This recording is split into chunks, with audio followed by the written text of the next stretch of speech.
Hello viewers, another season begins at the Nürburgring. Brand new race suits, brand new car. Bilstein have sponsored us once again to go for another season of the NLS and the Nürburgring 24. Let's jump into the qualifying.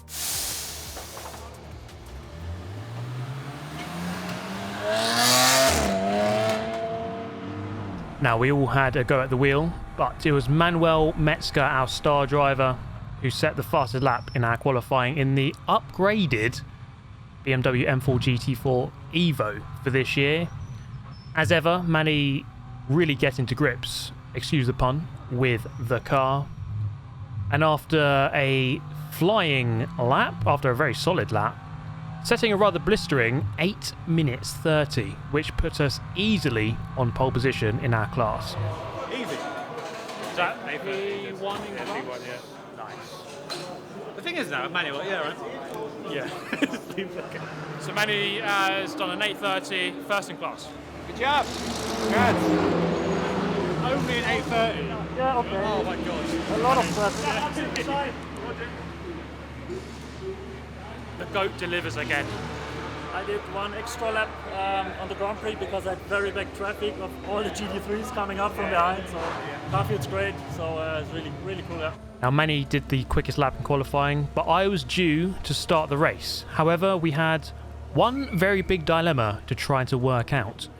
We're just trying to work out if it's wet anywhere else.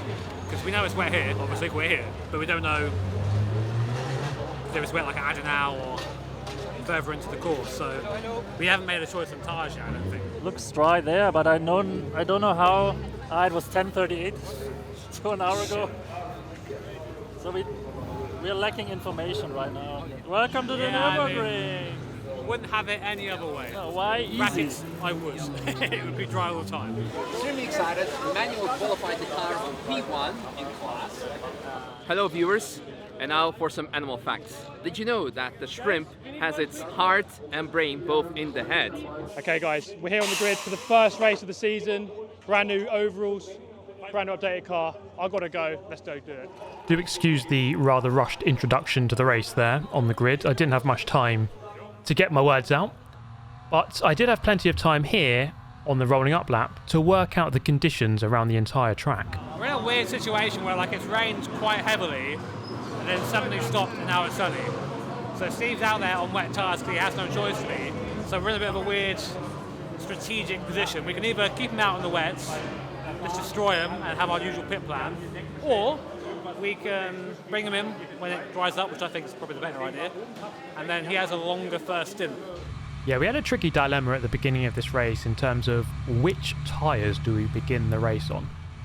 Because as you can see, it was clearly quite wet in a lot of places. However, the rain had stopped and it was drying out. Now we played it safe, we went on the semi-slick tyre. This would give us some security through the wetter sections. However, in terms of long-term strategy, it might not work out. But let's see, heading in towards the first corner of the first race of the championship. Let's try to put together a good campaign. We are entered into the SP8T category championship. So we can win the championship here, guys. This would be great as the season plays out. Now we have 8 cars in our class. And as mentioned, we are on pole position. So first out of 8 as we begin the race. Heading in towards turn 3. Just trying to manage the grip levels and just try to gauge exactly where that's at. Now off to the right hand side there in the distance you could see the Porsche Grello car spun out, and that was a good indication of how chaotic this opening lap would be. Lots of different class categories all mixed up with different tyres and mixed conditions. This was a recipe for disaster in many respects. So we just had to be super careful. We had to be really careful just to make sure that we remain in the race, don't get any damage, especially as the first driver of 4. I have quite a responsibility to hand over the car to my fellow teammates in a good condition and ideally in a good position as well. So we have a Toyota Supra behind, another GT4 car, SP8T. We had a couple of entries from Super GT drivers from Japan. and so we did have some pretty good competition in our class. But now the Porsche Cup 3 car behind there, just putting a car between myself and that Supra, which is always a nice little buffer to have. Now as we race forward into the Nordschleife, this was the wettest section of the track. And, well, it was a good example because there's a Porsche Cup 2 class car off on the gravel on the left-hand side. And whilst we still had lots of cars in front, it was a good barometer of what the grip is like. So as long as the cars in front go through a corner, then I know that I'll probably make it as well. Now looking behind, I mean, you can see mostly just wing. But what I can't see is a Toyota Supra. We were pulling away from that guy, which is always nice to know. It's always a relief to look in the mirror and not really see anything, as you know that you can just kind of look forward and just focus on trying to drive the circuit in front of you. What was the main difficulty at this point was actually managing the traffic. So we have a couple of recovering cars here. The Porsche, the Grello car, which was spun out on turn 4, recovering here. So just trying to be mindful of still looking in the mirrors and make sure that we don't get in the way of these guys, who are definitely a lot quicker. And it's a case of really just trying to let them go in places where you don't lose yourself too much time. Talking of losing time, I got caught up behind this older specification Porsche, the 991 car. I don't know what class it belongs to. But the main thing for me right now was that I was stuck behind it. And I definitely had more pace than it at this point. I don't know what tyres they're on or how fast that car is meant to be. All I care about is trying to get past it right now, because I was queued up behind that car whilst 3 Cup 2 cars were queued up behind me, and we were about to have the sickest drag race down the Dottinger Höhe, the long straight to round out the lap. So as you can see on the camera top left, we get a good run, good momentum off the corner onto the straight. We are no real match for the Cup 2 class cars. Those cars are so quick in a straight line, and so it's going to be really difficult to beat them. But we're going to tuck into the slipstream, get some free lessened air resistance, and move past the 991 car class there. Another Cup 2 car goes through. That's no real problem for me. These cars are in a different category, but it was quite a nice little battle there between the 5 of us down the straight. We were pretty much all reverse positions as we round out the lap. So lap 1, pretty successful. Lap 2, you can see the track just beginning to dry out slightly. And as this race went on, as this stint went on, my semi-slick tyres were really beginning to struggle. The longer this race went on, the longer this stint went on, the more like jelly they felt, as more and more GT3 cars were recovering. As, again, the strategy was all over the place. So lots of GT3 cars recovering on the 2nd and 3rd lap, when normally you don't meet them until the 9th or 10th lap, when they come to lap you for the first time. So this is the beginning of lap 3, and by this point, I must say, the semi-slick tyres were dying of death. They didn't have much grip left because the track dried out really quickly. I found myself embroiled in a battle with another GT4 BMW. This was actually an SP10 car, so not exactly the same class as us, but still a GT4 car nevertheless. I didn't know at the time that this was in a different category, so I decided to go defensive, at least for the GP section, as this car had a massive tyre advantage with the slicks. There wasn't really much I could do here. I definitely had significantly less grip, and so turning onto the Nordschleife into the Sabine Schmitz curve, I got the inside. I don't fight it from this point, and we can see that car disappear off into the distance. Now the team back in the garage were crunching the numbers, and they come to the conclusion that I was slow. These tyres were really beginning to die, and so we were readying a fresh set of the Falken dry tyre. The preferred tyre now, as the track was pretty much completely dry. So we come in, and I will show you in just a moment just how badly those semi-slicks had fared after just 3 laps and let's say 2 laps or 1.5 of dry running. Refueling the car, as I was going to go again for another 6 or 7 laps on that set of tyres to go well into the race. Take a look at that graining on the inside of the tyre, really not in good condition at all. But now, let's give an update on the position. So, that pit stop and that strategy didn't really help us. We played it safe, which is always nice, the car's still intact. However, by this point we were down in 3rd place and about 1 minute 30 away from 1st. So we had quite a lot of work to do from here to the end of the stint. And so this was really a case of push, push, push, try to regain as much time as possible. There was nothing certain by this point. We really did have to attack and get the positions back. I was catching up with quite a lot of different cars, and it's really a case of just trying to make your way through as quickly as possible past the traffic. Sometimes like this, they indicate, and it's an easy job. You don't really have to fight them too much. And that's as nice as it gets. A lot of the time, it isn't as easy as that.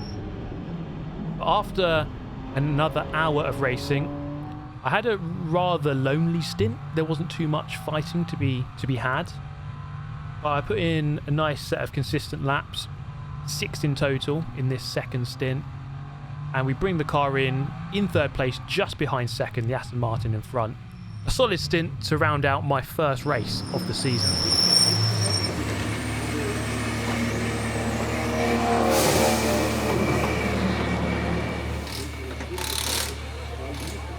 I think that went all right. Felt pretty good. Bit shaky at the start with the wet weather, but I think we're in a good place. So now Jimmy's going to go out and try and get the lead. Good job. Cheers. Yeah, happy. The car's in one piece, that's the main thing. Okay guys, there we go. First stint in the books. I'm happy with it. I mean, I don't know if we've made the right choice on tyres. I think slicks would have probably been the better choice. But Jimmy is currently in the lead. We do have to do an extra stop because of that strategy. So, I don't know. Jimmy's doing a good job, but the other cars that started on slicks are pretty fast as well. So this isn't a foregone conclusion. We've definitely got a race in our hands. Good luck, mate. Go. Good job, mate. Oh, so lovely. It sounded like you were 30 seconds ahead. We need 100. I was like, so I think I had 90 something when I got out of the car. So nearly. Yeah. Well.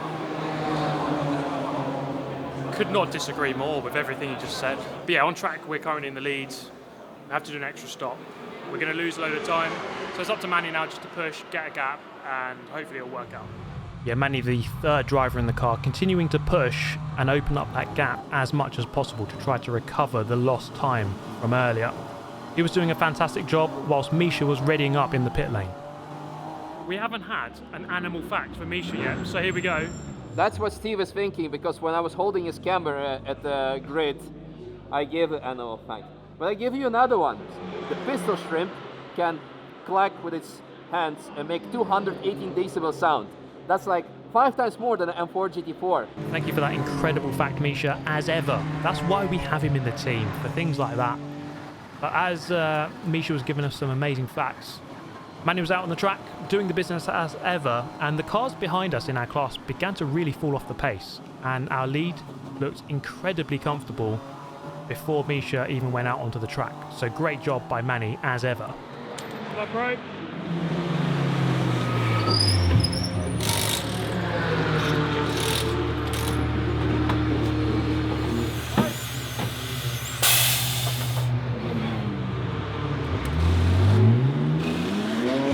We're in the leads comfortably, and Misha's just got to bring it home. I'm very confident. How long have we got? 15 minutes? 18 minutes? It's like two and a bit laps. 2 laps. Depends where the leader is. Feeling good. Looks like we've done it, guys.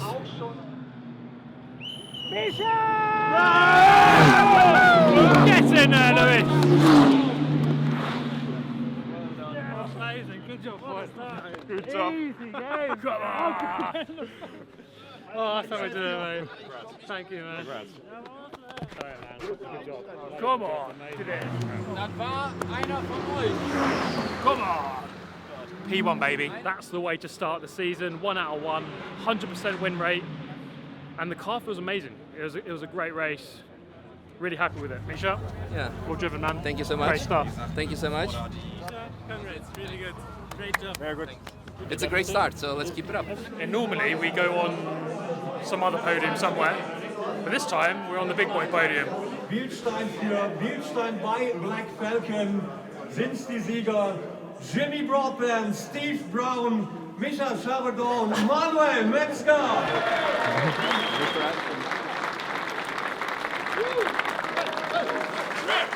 Team Bilstein bei Black Falken.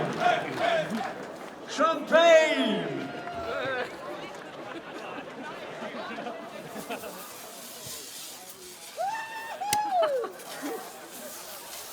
Yeah, that's mega. Mixing it with the big boys up on the podium. Now he can swim together with shrimp. That's the way to start. Awesome. Up on the big boy podium. Yeah. Cheers, guys. Cheers. Oh wait, wrong channel. Do you know the real secret to our success today? Let me show you. There he is. Cheers, bro. There we are, guys. The end of a very successful first round. Thank you so much for watching. See you next time. Goodbye.